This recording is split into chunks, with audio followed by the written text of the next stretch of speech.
Hello friends, আহারে বাহারেতে আমি কেকা। আজকে আপনাদের সাথে শেয়ার করব আন্ডা বিরিয়ানির রেসিপি। এটা খুবই সহজ, সাধারণত ঘরোয়া উপকরণ দিয়ে আপনি ঝটপট করে নিতে পারেন এই আন্ডা বিরিয়ানি। আর খেতে যে খুব একটা খারাপ হয় তাও কিন্তু নয়, বেশ ভালোই লাগে। আর অনেক দিন ধরেই আমি ভেবেছিলাম এটা ট্রাই করব, তা আজকে করেই ফেললাম মাদার্স ডে সেলিব্রেশন করার জন্য। 12th মে মাদার্স ডে গেছে, আর সেদিনকে কিন্তু আমরা করতে পারিনি বিকজ আমাদের একটু ব্যস্ততা ছিল। তার জন্য আজকেই আমরা এই মাদার্স ডেটা সেলিব্রেট করেছি আন্ডা বিরিয়ানি দিয়ে। তা আন্ডা বিরিয়ানির জন্য অবশ্যই লাগবে ডিম, আর এখানে আমি নিয়ে নিয়েছি হাঁসের ডিম। দূরপাল্লা ট্রেনে উঠলেই আন্ডা বিরিয়ানি যে বলে, কানে শুনতে বেশ ভালোই লাগে, কিন্তু খেতে যে খুব একটা খারাপ নয় তাও নয়। আর কম পয়সাতে মোটামুটি বেশ ভালোই হয়ে যায় খাওয়াটা। আর বিশেষ করে বাচ্চারা কিন্তু খুব পছন্দ করে, তার কারণ হচ্ছে ওই বিরিয়ানি হলেই হলো আর কি। তার জন্য আন্ডা বিরিয়ানি আজকে করছি। আর আন্ডা বিরিয়ানির জন্য আজকে কিন্তু কোনো বাসমতি, দেরাদুন কোনো রাইস নয়, নিয়ে নিচ্ছি সিম্পলি গোবিন্দভোগ চাল। অ্যাকচুয়ালি এই গোবিন্দভোগের চাল দিয়ে কিন্তু কাচ্চি বিরিয়ানি করা যায়। তা আজকে আর আমি কাচ্চির মতন স্টাইলে করিনি, দম দিয়েই করেছি। তবে কিভাবে করছি তাহলে দেখুন। আর গোবিন্দভোগের চাল দিয়েই যে বিরিয়ানি হলে খুব খারাপ হবে তাও কিন্তু নয়, গোবিন্দভোগের চাল দিয়ে বিরিয়ানি কিন্তু খুবই ভালো হয়। দুটো আলুকে কেটে নিয়েছি, আর দুভাগ করে কেটে নিয়েছি। আলুগুলোর মধ্যে যখন সেদ্ধ হতে বসিয়েছি তখন এর মধ্যে একটু গোলাপ জল দিয়ে দিয়েছি, আর একটু নুন দিয়েছি যাতে নুনটা ভেতরে ঢুকে যায়, আর একটু তেল দিয়েছি। তার কারণ হচ্ছে যেহেতু ডিমটাও আমি এর মধ্যে সেদ্ধ করে নেব। এটা হাঁসের ডিম যেহেতু, তার জন্য প্রেসারে সেদ্ধ করতে দিয়েছি, এবং একটা সিটি আসতে না আসতেই আমি এটা কিন্তু অফ করে দিয়েছি।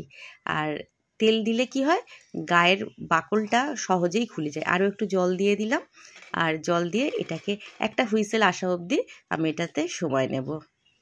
আমার রেসিপিস যদি আপনাদের ভালো লাগে, লাইক, শেয়ার, কমেন্টস করতে ভুলবেন না। আপনি যদি আমার চ্যানেলের নতুন বন্ধু হয় তাহলে অবশ্যই চ্যানেলটিকে সাবস্ক্রাইব করার অনুরোধ রাখলাম।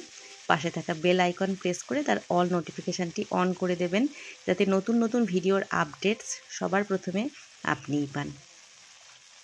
3টে মাঝারি মাপের পেঁয়াজ নিয়ে নিয়েছি, আর তেল দিয়ে দিয়েছি, সাদা তেল, সানফ্লাওয়ার অয়েল, আর তার মধ্যে পেঁয়াজ কুচিগুলো দিয়ে দিচ্ছি। এখানে ঠিক বেরেস্তা নয়, কিন্তু একটু পেঁয়াজটাকে আগে নরম করে ভেজে নিচ্ছি। আর যেহেতু আমি একটা খুব ঘরোয়াভাবে এই বিরিয়ানিটা করছি, সুতরাং এখানে কিন্তু অত্যাধিক তেল মশলা আমি কিন্তু ইউজ করিনি, খুব সাধারণভাবেই করেছি, কিন্তু এত টেস্টি হয়েছিল। আর এই বিরিয়ানিটা আপনারাও এরমভাবে ট্রাই করবেন। এখানে কিন্তু অত্যাধিক খুব স্পাইসি করার প্রয়োজন হয় না, কিন্তু তাতেই কিন্তু এটা কিন্তু অপূর্ব স্বাদের তৈরি হয়। সামান্য নুন দিয়ে দিলাম যাতে পেঁয়াজগুলো একটু নরম হয়ে যায়, আর এটাতে কিন্তু অল্প তেলেই এটা ভাজা হয়ে যায়। আর একটু ঢাকা ব্যবহার করছি, কিন্তু যখন বেরেস্তা করা হয় অত্যন্ত বেশি তেল দিয়ে আর খুলে কিন্তু বেরেস্তাটা করতে হয়। এখানে কিন্তু এটা আমি বেরেস্তা করছি না, জাস্ট পেঁয়াজটাকে একটু লাল লাল করে ভেজে নিচ্ছি। পেঁয়াজটা আমার মোটামুটি ভালোই ভাজা হয়ে গেছে, আর পেঁয়াজটাকে আমি এবার একটা অন্য পাত্রের মধ্যে তুলে রেখে দিচ্ছি। পুরো ভালো করে সমস্ত পেঁয়াজটা তুলে নিয়েছি, আর এই যে তেলটা রয়েছে এই তেলটার মধ্যেই আমি এবারে ভেজে নেব আলুগুলো। আলুটাকে যদি আমি নাও ভাজতাম তাহলেও হতো, কিন্তু তাও একটু হালকা ভেজে নিচ্ছি এই কারণে, যেহেতু আমি দম দেব, যাতে দম দিলে একেই সেদ্ধ করেছি, আবার যদি সম্পূর্ণ দম দিই তাহলে একটুখানি আলুটা বেশি গলা গলা ভাব এসে যেতে পারে। যাতে ওরকম না লাগে, একটু ক্রাঞ্চি ভাব থাকে, তার জন্য হালকা একটু জাস্ট আমি আলুটাকে ভেজে নিলাম। আর এবারেও এই তেলটার মধ্যে আমি এবারে দিয়ে দেব ডিমটা। আচ্ছা, এখানে ডিমটা আমি ভেজে নিচ্ছি সামান্য নুন আর হলুদ দিয়ে। আর চিকেন দিয়ে বা মাটন দিয়ে মাংসটা বা রেজালাটা যখন আমরা রান্না করি, তার মধ্যে দিয়ে যেহেতু একটা জুস বেরোয়, তার নিজস্ব একটা সুন্দর ফ্র্যাগনেন্স থাকে, জুস থাকে, সম্পূর্ণ জিনিসটা থাকে, গ্রেভিটা ওতে আরও বেশি সুন্দর হয়। কিন্তু ডিমে তো তার কোনো ব্যাপার নেই, সেই জন্য ডিমটাকে আমি আলাদা করে ভেজে রাখছি। আর কাইয়ের মধ্যে বা কারিটা যখন রান্না করব তার মধ্যেও ডিমটা দেবো না, ডিমটা আমি আলাদা ভেজে রাখছি। কারণ ডিম যেহেতু হাতা দিয়ে তুলতে গেলে কেটে যেতে পারে, তখন দেখতে খারাপও লাগবে, কাউকে ডিস্ট্রিবিউট করতেও সমস্যা হবে। তার জন্য ডিমটাকে একটু জাস্ট আলাদা ভেজে নিচ্ছি। কড়ার মধ্যে আর একটু তেল দিয়ে দিলাম।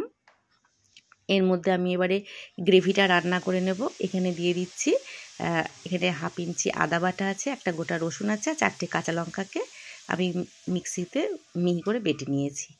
একটু জল দিয়ে দিয়েছি আর ভালো করে এটাকে আমি এখন কষিয়ে নেব। এটাকে ততক্ষণই কষাবো যতক্ষণ পর্যন্ত এটা থেকে তেল না বেরিয়ে আসে।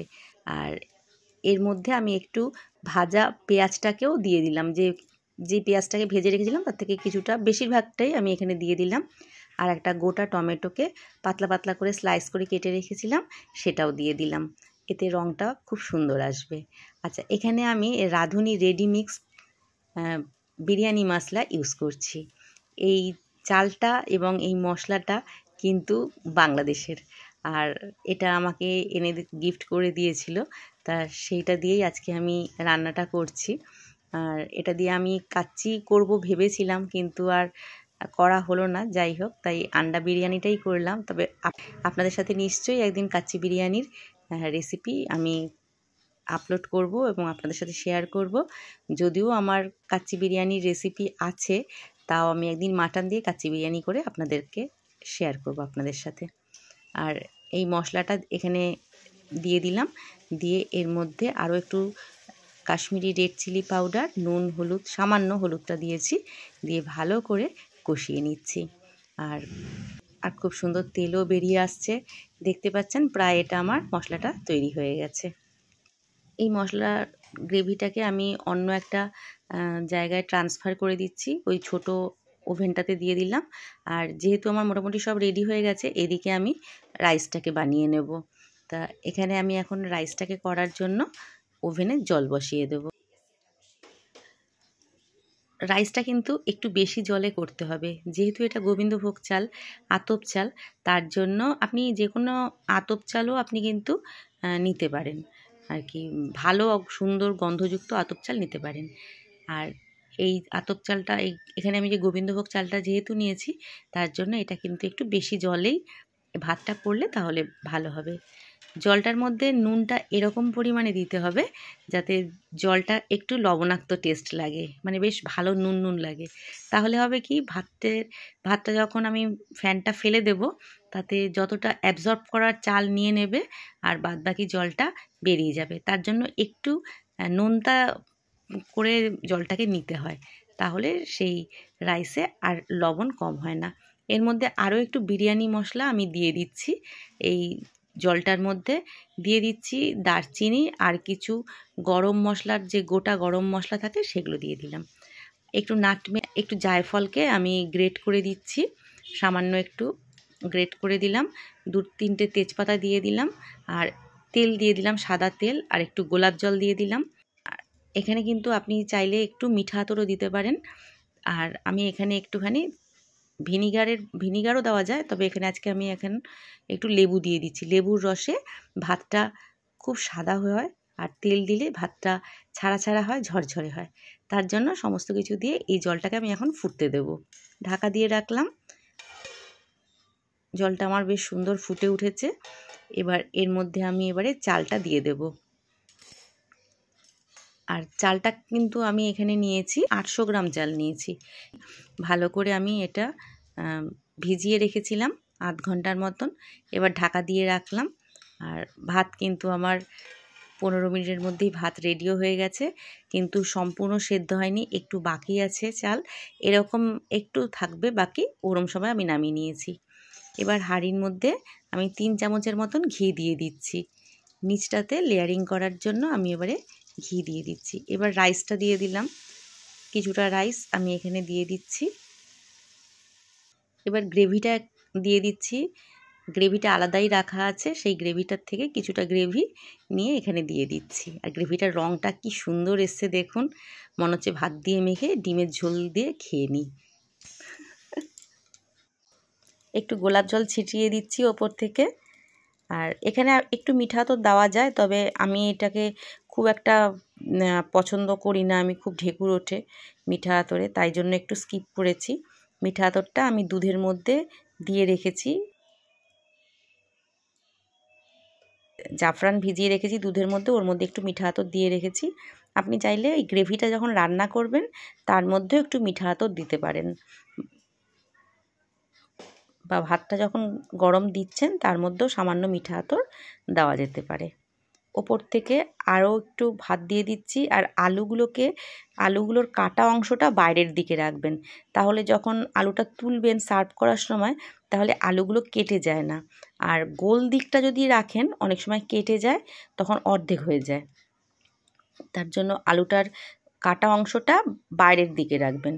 ওপরে আবারও ভাত ছড়িয়ে দিলাম আর দিয়ে দেব আরও একটু গ্রেভি। আবার গ্রেভিটা দিয়ে দিচ্ছি আরও একটু।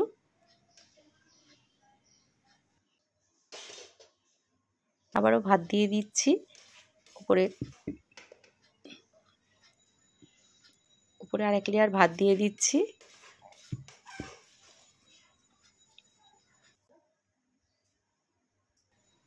উপর দিয়ে ভাজা ডিমগুলো সাজিয়ে দিচ্ছি, কারণ এটাই আমার শেষ লেয়ার, তাই যাতে খুললেই ডিমগুলো পাওয়া যায় তার জন্য ওপরেই একদম ডিমটা দিয়ে রেখেছি সাজিয়ে।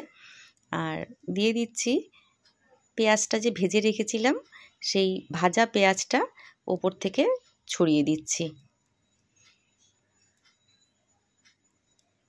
কারণ একটু পেঁয়াজ গ্রেভিতে তৈরির সময় দিয়েছিলাম আর একটু পেঁয়াজ রেখে দিয়েছিলাম, সেই পেঁয়াজটা এখানে দিয়ে দিলাম।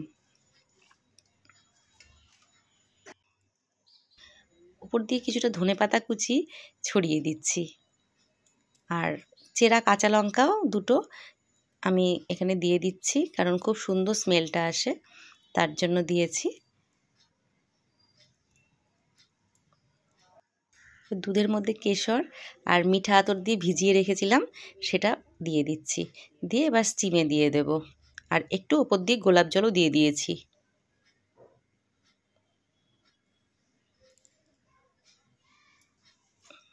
এক চামচ ঘি দিয়ে ঢাকা দিয়ে দিলাম। রেডি হয়ে গেছে দম আন্ডা বিরিয়ানি। আর এই দুর্দান্ত আন্ডা বিরিয়ানিটা কিন্তু সত্যিই অপূর্ব হয়েছে। যদিও ঘরোয়া উপকরণ দিয়ে খুব সাধারণভাবেই তৈরি করেছি, কিন্তু এত টেস্টি হয়েছে, খুবই লাইট হয়েছে, খুবই টেস্টি হয়েছে খেতে। কারা কারা এরকম আন্ডা বিরিয়ানি করেছেন অবশ্যই কমেন্টস করে জানাবেন। রেসিপিটি কেমন লাগলো অবশ্যই জানাবেন। আর আজকের মতন এই পর্যন্তই। আবার দেখা হবে নতুন কোনো ভিডিওর নতুন কোনো রেসিপির সাথে। ততক্ষণ ভালো খান, সুস্থ থাকুন, শুভ চিন্তা করুন। নমস্কার, ধন্যবাদ।